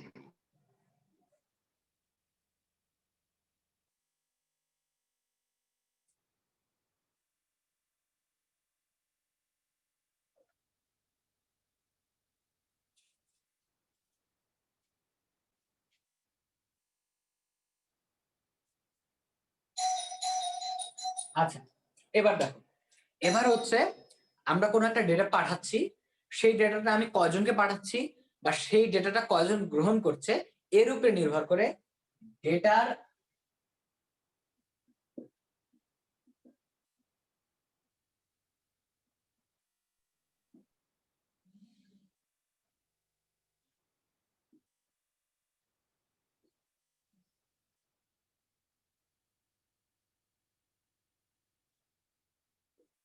ডেটার প্রাপকের সংখ্যার উপর ভিত্তি করে 3 ভাগে ভাগ করা যায়।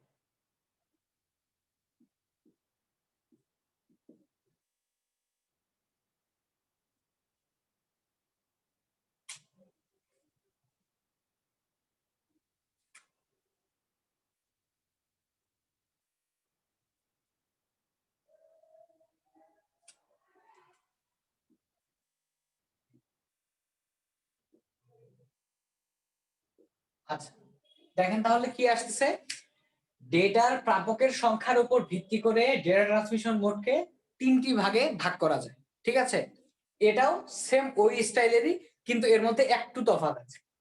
আচ্ছা, একটা হচ্ছে ইউনিকাস্ট, সবাই লিখেন। 2 হচ্ছে মাল্টিকাস্ট।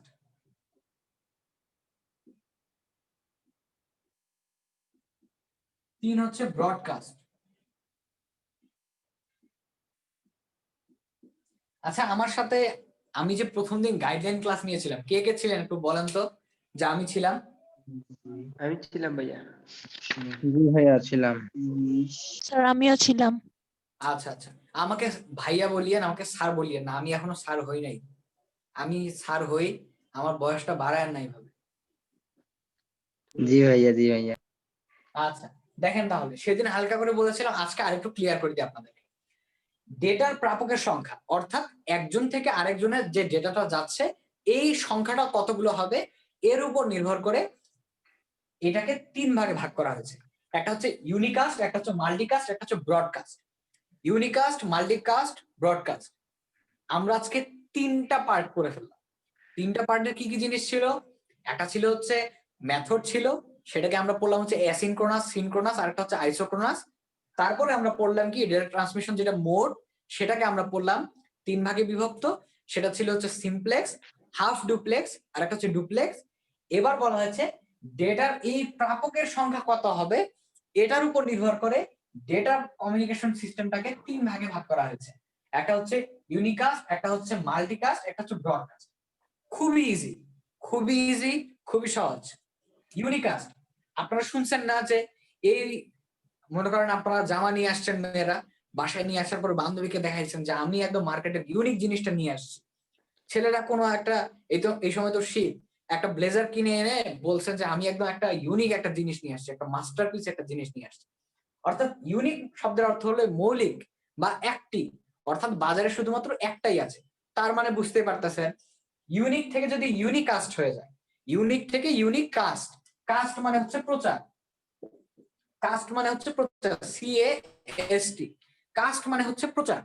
অর্থাৎ ইউনিক থেকে যদি ইউনিকাস্ট আসে তার মানে বুঝতে পারছেন আমার কাছে একটা তথ্য আছে, আমার কাছে আছে, এই তথ্যটা আমি 1 থেকে 1 কে দিব, আমার আরেকটা বন্ধুকে দিব, বা আমার আরেকটা স্টুডেন্টকে দিব, বা আমার কাছে পরে আমার আরেকটা ছোট ভাই বা ছোট বোনকে আমি দিব। সেটা হচ্ছে 1 বাই 1, সেটা হচ্ছে।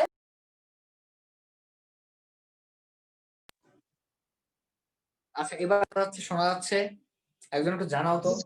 জি ভাইয়া শোনা যাচ্ছে। আজকে এত পরিমাণ ফোন আসতেছে এই সময়। আচ্ছা দেখো, তাইলে ইউনিক কাজটা কি? 1 বাই 1, যখন একজনকে কেউ একজন যখন আরেকজনকে তথ্য দেয়, শুধুমাত্র একজনকে কোন একটা মেসেজ বা তথ্য দেয়, সেটা হচ্ছে 1 বাই 1। বা একজন চাচ্ছে 10 জনকে মেসেজ দিতে, তারপর 10 জনকে এভাবে মেসেজ দিচ্ছে, একজনই 1 বাই 1 করে দিচ্ছে।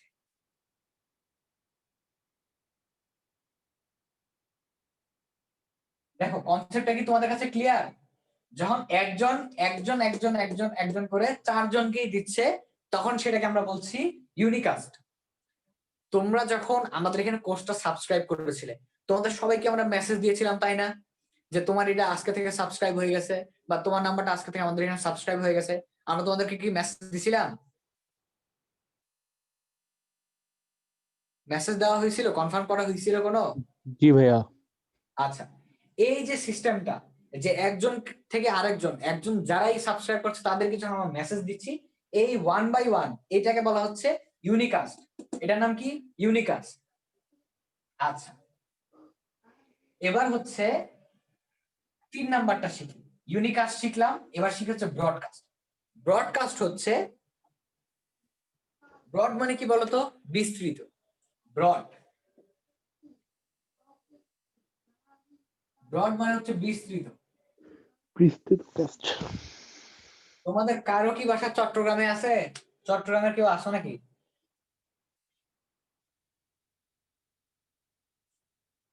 কেউ নাই, হতভাগা। আচ্ছা তাইলে দেখো, ব্রডকাস্ট, ব্রডকাস্ট মানে হলো বিস্তৃত। বিস্তৃত মানে হচ্ছে একদমই খোলা বা একদমই সবার জন্য উন্মুক্ত। আচ্ছা, জয় বাংলা কনসার্ট শুনছো নাম? ঢাকায় যে জয় বাংলা কনসার্ট হয় 7ই মার্চে, এটা কিন্তু একটা মানে ওপেন জায়গা, বা এটাতে কিন্তু দেশের বিভিন্ন জায়গা থেকে মানুষ কিন্তু চলে আসে, মানুষ এসে এখানে গান উপভোগ করে, এই পরিবেশনাটা দেখে, রাত জেগে হলেও দেখে, বা দেশের বিভিন্ন জায়গা থেকে মানুষ কষ্ট করে আসছেও দেখে।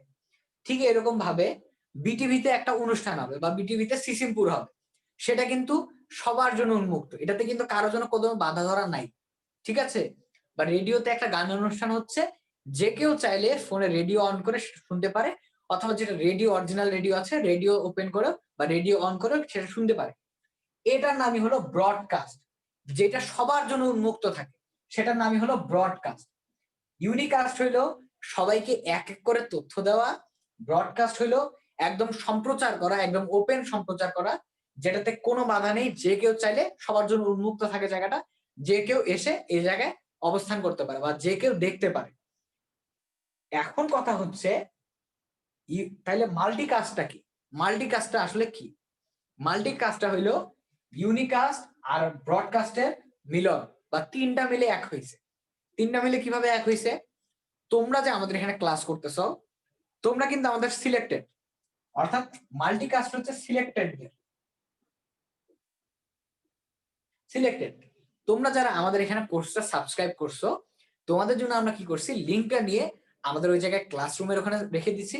তোমরা কি করছো, অ্যাপে এসে ডিরেক্ট ক্লাসের ওখানে জয়েন করতে গিয়ে তোমরা ডিরেক্ট লিংক পেয়েছো, এবং লিংকের সাথে তোমরা কিন্তু ক্লাসেও চলে আসতে পারছো। এটার নামই হলো মাল্টিকাস্ট, যে সিলেক্টেড ওয়ান। শুধুমাত্র যখন মাল্টিকাস্ট হইলো শুধুমাত্র যখন নির্ধারিত কিছু ব্যক্তির জন্য, নির্ধারিত কিছু ব্যক্তি যখন এই ক্লাসটা করতে পারছে সেটাকে বলছি মাল্টিকাস্ট। যখন আমি একজনকে পড়াতাম সেটা হচ্ছে ইউনিকাস্ট। যখন আমি বিটিভিতে যদি আমি ক্লাস নেওয়ার আমার কখনো সৌভাগ্য হয়, আমি যদি কখনো বিটিভিতে ক্লাস নেই, সেটা যেমন দেশের সকল মানুষ দেখতে পারবে, সেটা হবে ব্রডকাস্ট। কিন্তু এখন শুধুমাত্র যারা আমাদের সাবস্ক্রাইবার, যারা আমাদের সাথে আছে, তারা যেমন এই ক্লাসটাতে জয়েন করতে পারছে, অর্থাৎ তাদের জন্য শুধুমাত্র যে লিঙ্ক দেওয়া আছে, অর্থাৎ নির্ধারিত কিছু ব্যক্তি, অর্থাৎ তোমরা তোমরা যে শুধুমাত্র এই ক্লাস করতে পারছো, এটার নাম হলো মাল্টিকাস্ট। তাহলে বুঝলাম ইউনিকাস্ট হচ্ছে সবার, ইউনিকাস্ট হচ্ছে শুধুমাত্র একজনের জন্য, একজন থেকে একজন। মাল্টিকাস্ট হলো নির্ধারিত কিছু ব্যক্তি শুধুমাত্র এটা দেখতে পারবে, আর ব্রডকাস্ট হলো সকল ব্যক্তির জন্য এটা উন্মুক্ত আছে। কারো কোনো সমস্যা আছে এই তিনটা নিয়ে? না কারো ভাইয়া। কোনো প্রশ্ন আছে বলতে পারো।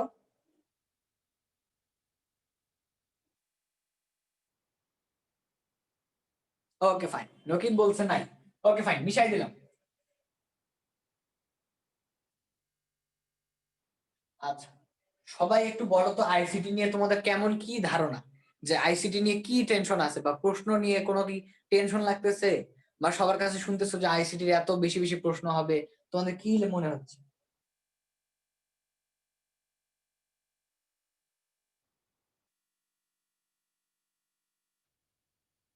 একদম ইজিলি ফ্রি হয়ে বলো, আমি তো তোমাদের সবকিছু সলভ করার জন্যই আছি।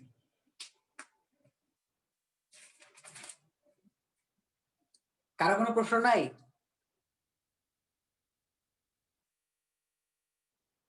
সবাই ঘুমাইছে নাকি?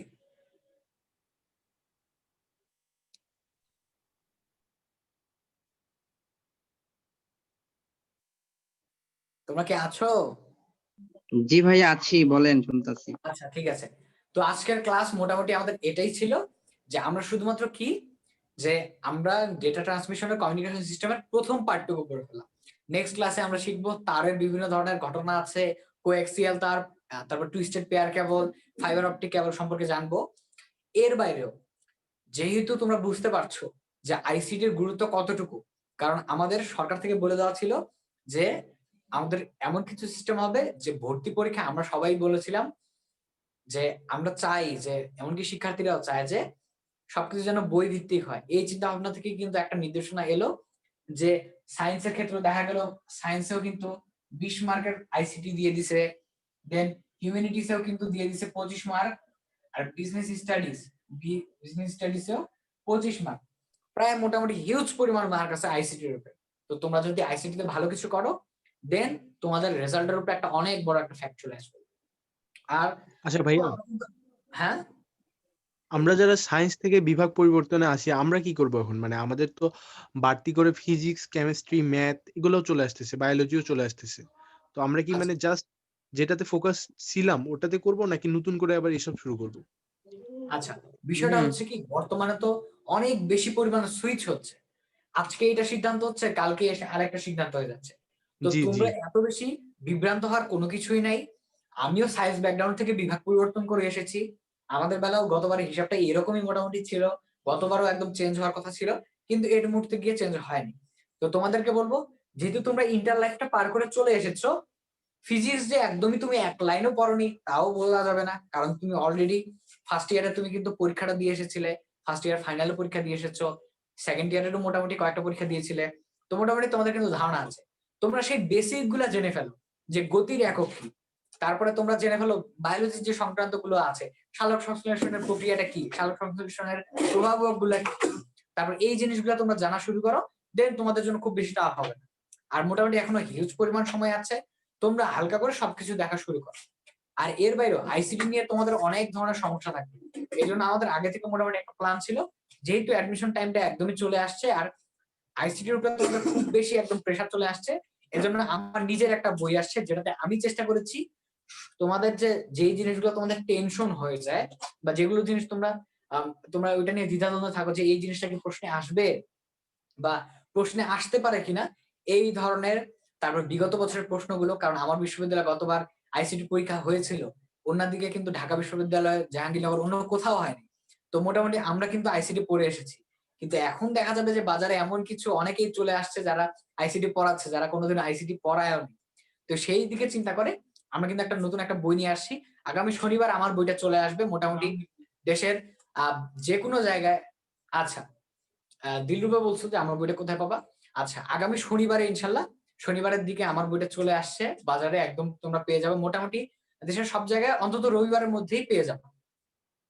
networkcareerbt.com এই ওয়েবসাইটে গেলে অনলাইনে। আচ্ছা ভাইয়া, হ্যাঁ বলো। আইসিটি 25-এর মানে 25-এর মধ্যে মানে কত পাইলে আমাদের মানে পাস হবে আর কি?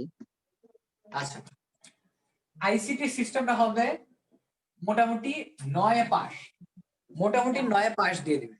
কিন্তু আইসিটি তে 9 পাস করলে হবে না, কারণ অন্য তুমি যদি ইংলিশে তোমার আছে 35 বা হিউম্যানিটি বিজনেস স্টাডিজেও কিন্তু অন্যগুলোতে ভালো ভালো মার্ক আছে। তো মোটামুটি আইসিটি তে তোমার টার্গেট থাকবে, আইসিটি তে যদি তুমি 22/23 তুমি যদি ক্যাচ করতে পারো তাহলে তোমার এটা সেফ জোন, যে তুমি একটা মানে ভালো একটা পজিশনে আছো। মোটামুটি অন্যগুলোতে তুমি যদি ওভারঅল পাস পেয়ে মনে করো যে 5 নাম্বার পেয়ে যদি একটু ভালো করে ফেলো, 9-10-এর জায়গায় যদি 12, 13, 15, 16 চলে আসে, মোটামুটি তোমার চান্স নিশ্চিত। কারণ গুচ্ছতে কিন্তু এখন সবাই ফোকাস করো। আমি বলবো অন্যগুলোর দিকে ফোকাস না করে গুচ্ছতে ফোকাস করো, কারণ 19টার মধ্যে একটা লাগবেই, শিওর লাগবে। 19টার মধ্যে একটা, খুব বেশি টাফ না। আমরা 1 বাই 1 পরীক্ষা দিছিলাম, চান্স হলে হবে, না হলে হবে না, এই সিস্টেম ছিল। কিন্তু তোমাদের জন্য এটা কিন্তু অনেকটা ইজি। 19-এর মধ্যে যে কোনো একটা পাবলিক হলেই হবে, পাবলিকে পড়লেই এনাফ, আর কিচ্ছু লাগে না। আচ্ছা, আমার একটা নতুন বই চলে আসছে যেটাতে তোমরা মোটামুটি আইসিটি সবকিছুই পেয়ে যাবা, একদম শুধুমাত্র অ্যাডমিশনের জন্যই নিয়ে আসা, যে যাতে করে তোমাদের গুচ্ছর যে পরীক্ষাটা, আর আইসিটি এমন একটা সাবজেক্ট যে 3 বিভাগ, সায়েন্স, আর্টস, কমার্স, 3 বিভাগের কোশ্চেনই থাকবে। এই জন্য তোমরা নেটওয়ার্ক, আমার এই বইটার নাম হচ্ছে নেটওয়ার্ক আইসিটি, এটা হচ্ছে আসপেক্ট সিরিজের।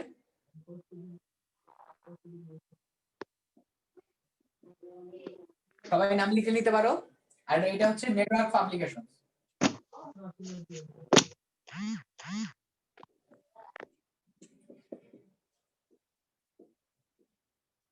সবাই কি দেখতে পাচ্ছো?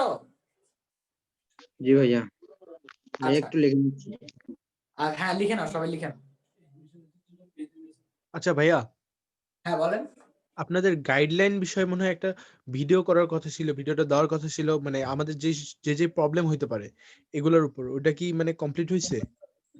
আচ্ছা, আমাদের অলরেডি 50টা ভিডিও আপলোডিং এ চলে আসছে, এমনকি কিছু কিছু আপলোডও হয়ে গেছে, সেগুলো তোমরা পেয়ে যাচ্ছ আমাদের অ্যাডমিশন অ্যাসিস্ট্যান্টের যে অফিসিয়াল ইউটিউব চ্যানেল আছে সেটাতেই পেয়ে যাবে শীঘ্রই। জানুয়ারি মোটামুটি নতুন বছর থেকেই জানুয়ারি 1 তারিখ থেকে তোমরা এটা পেয়ে যাবা, কোনো সমস্যা হবে না। কারণ সিলেবাস তো মোটামুটি চেঞ্জ হতে আছে। তো নেক্সট মনে হয় কয়েকদিনের মধ্যে আরেকটা মিটিং হয়ে যাবে, সম্ভবত 25 তারিখ, 27 তারিখের দিকে এরকম। তো এটা যদি হয়ে যায় দেন তোমার 1 তারিখ থেকে সবকিছু পেয়ে যাবে। সবাই কি দেখতে পাচ্ছ লিখছো এটা? জি ভাইয়া, লেখা হয়েছে। আচ্ছা, এটাতে আমি কাজ করছি একদমই নিজের মতো করে, এমনকি বলা যায় একদম রাত দিন এক করে তোমাদের জন্য কাজ করেছি, যাতে করে তোমাদের আইসিটিটা আরো ইজি হয়। বইটার নাম হচ্ছে নেটওয়ার্ক আইসিটি, এটা হচ্ছে আসপেক্ট সিরিজের, আর এটা হচ্ছে নেটওয়ার্ক পাবলিকেশন। এর বাইরেও তোমরা, দিলরুবা বলছো এটা কিভাবে পাবো, মোটামুটি শনিবারে বইটা ঢাকা সহ দেশের মোটামুটি সব জায়গায় চলে যাবে। তোমরা চাইলে নিকটস্থ যে তোমাদের মেইন অর্থাৎ জেলা সদরের বা এই জায়গার যে লাইব্রেরি গুলো আছে সেখানে যোগাযোগ করলে তোমরা পেয়ে যাবা। পাশাপাশি তোমাদের যদি মনে হয় সেটাতেও তোমাদের সমস্যা হচ্ছে, তোমরা অ্যাডমিশন অ্যাসিস্ট্যান্টের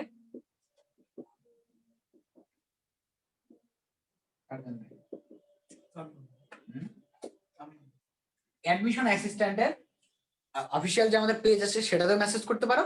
এর বাইরে নেটওয়ার্ক, আমাদের আরেকটা কোম্পানি আছে পাবলিকেশন, সেটা থেকে আমাদের এই বইটা পাবলিশ হচ্ছে, সেটা হচ্ছে নেটওয়ার্ক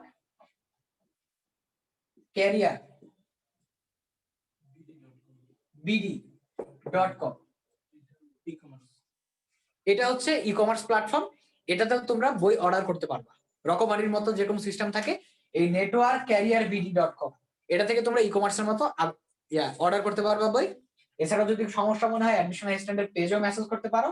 আর মোটামুটি শনিবার রবিবারের মধ্যে আমাদের বইটা পেয়ে যাবা, তাহলে তোমরা একটা ফুল একটা কনসেপ্ট পেয়ে যাবা যে অ্যাডমিশনে কিভাবে আর কি প্রশ্নগুলো হবে, বা পুরো কনসেপ্ট পেয়ে যাবা। তো মোটামুটি আজকের ক্লাস শেষ। তোমাদের ক্লাস কেমন লেগেছে তোমরা আমাদের পেজে মেসেজ করে জানিও।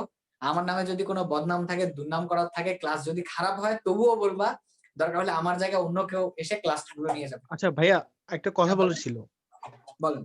মানে আমাদের বাংলা ক্লাসটা আমিনুল স্যার কিছুদিন ধরে মনে হয় নিচ্ছে না, টানা 2-3টা ক্লাস। তো উনি কি আর নেবেন না? আচ্ছা, উনি নেবেন, উনি একটু বাইরে আছেন, উনি ঢাকার বাইরে আছেন। উনি ঢাকায় আগামী সপ্তাহে মোটামুটি চলে আসবেন, 3-4 দিন লাগবে হয়তো ওনার আসতে। দেন উনি আসার পরই আবার নেক্সট ক্লাসগুলো চলবে। আচ্ছা, তাহলে ভাইয়া অফিসিয়ালস কে একটু জানাই দিবেন যে মানে ইম্পর্টেন্ট টপিক গুলো, মানে যেগুলো একটু বোঝার মতো টপিক, যেমন সমাস, কারক, মানে একটু যেগুলো ইয়া টাইপের টপিক, ওইগুলো মনে হয় উনাকে দিয়ে নেওয়া হলে ভালো হয়। আমার কাছে এরকমটা মনে হচ্ছে। আচ্ছা আচ্ছা, ঠিক আছে, অনেক ভালো কথা বলেছো।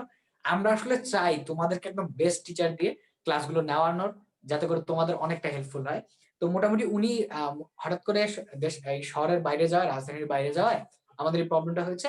তো মোটামুটি চেষ্টা থাকবে যে উনাকে দিয়ে মোটামুটি তোমাদের বাকি কোর্সগুলো কমপ্লিট করার। এর বাইরেও তোমাদের যদি কোনো সময় মনে হয় যে তোমাদের এই বিষয়ে ক্লাসগুলোতে সমস্যা লাগতেছে বা এইগুলোতে একটু প্রবলেম লাগতেছে, আমরা দরকার হলে মেকআপ ক্লাস দিয়ে দিব বা সলভ ক্লাসের একটা ব্যবস্থা করবো তোমাদের। কারণ তোমরা পাবলিকে চান্স পাও না, তোমাদেরকে পাবলিকে চান্স পাওয়ানোটাই আমাদের মূল উদ্দেশ্য। ঠিক আছে, আজকের ক্লাস মোটামুটি এখানেই শেষ। তোমাদের সাথে আজকে অনেকদিন পর ক্লাস করে খুব ভালো লাগলো, সবার সাথে কথা বলে ভালো লাগলো। আগামী নেক্সট ক্লাস হচ্ছে পরশুদিন 25 তারিখে হবে। 24 তারিখে আবার আমি ক্লাস নিব তোমাদের, এটারই পার্ট 2 নিয়ে। আশা করছি তোমরা সবাই সেই ক্লাসে থাকবা। তোমাদের সবাইকে অনেক অনেক ধন্যবাদ আমার সাথে এই ক্লাসে পুরো সময় থাকার জন্য। আশা করি তোমাদের অনেক ভালো লেগেছে ক্লাসটা। আর নেক্সট ক্লাসে ইনশাআল্লাহ তোমাদের সাথে আবার কথা হচ্ছে, দেখা হচ্ছে। তোমাদের সবার জন্য শুভকামনা। ওকে, Best of সবাই luck. ভালো থাকো। হ্যাঁ, ওয়ালাইকুম আসসালামু আসসালাম। আলাইকুম। ওয়ালাইকুম আসসালাম। ওকে ভাইয়া, আপনিও ভালো থাকবেন। হ্যাঁ, অবশ্যই ভালো আছি। ঠিক আছে, আল্লাহ হাফেজ ভাইয়া। আল্লাহ হাফেজ। আল্লাহ হাফেজ ভাইয়া।